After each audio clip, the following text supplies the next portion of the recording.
राहुल गांधी ने एक रिपोर्टर से यह पूछ लिया कि तुम्हारी जात क्या है और तुम्हारे मालिक की जात क्या है। यह सवाल बिल्कुल सटीक निशाने पर लगा है, पर इस सवाल से मीडिया के जो बड़े बड़े मठाधीश हैं वो बड़े उत्तेजित, आक्रोशित और विचलित नजर आ रहे हैं। टूट पड़े हैं राहुल गांधी पर।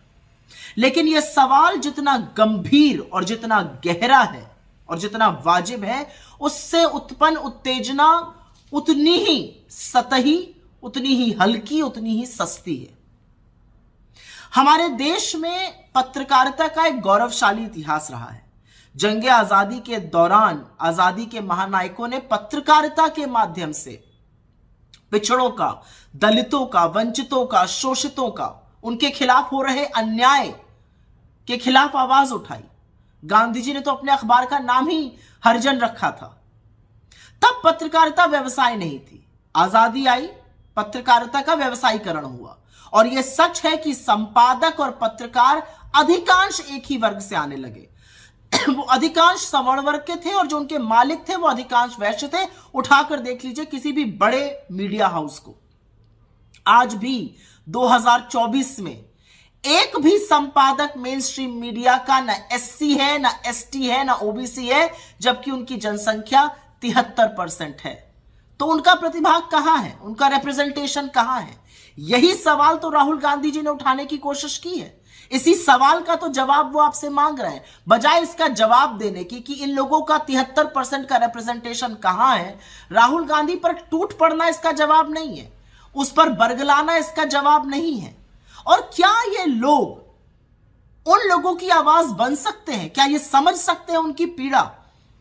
टीवी स्टूडियो में बैठ के ज्ञान देना बहुत आसान है। चले जाइए गांव देहात। आज की तारीख में भी एक ब्राह्मण और ठाकुर को बाबा और बाबू कहा जाता है, और कोई दलित पिछड़े वर्ग का आज भी आपके सामने कुर्सी पर बैठने से अचकचाता है। उसके लिए बेंच लगाई जाती है, अलग बर्तन में खाना दिया जाता है। क्या ये उन दलितों की आवाज बन सकते हैं जो दलित बस्ती तक सीमित है? क्या ये उस दर्द को समझ सकते हैं?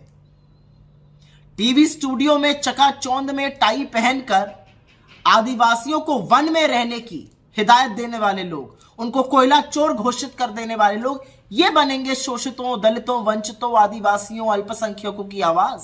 नहीं बन सकते हैं।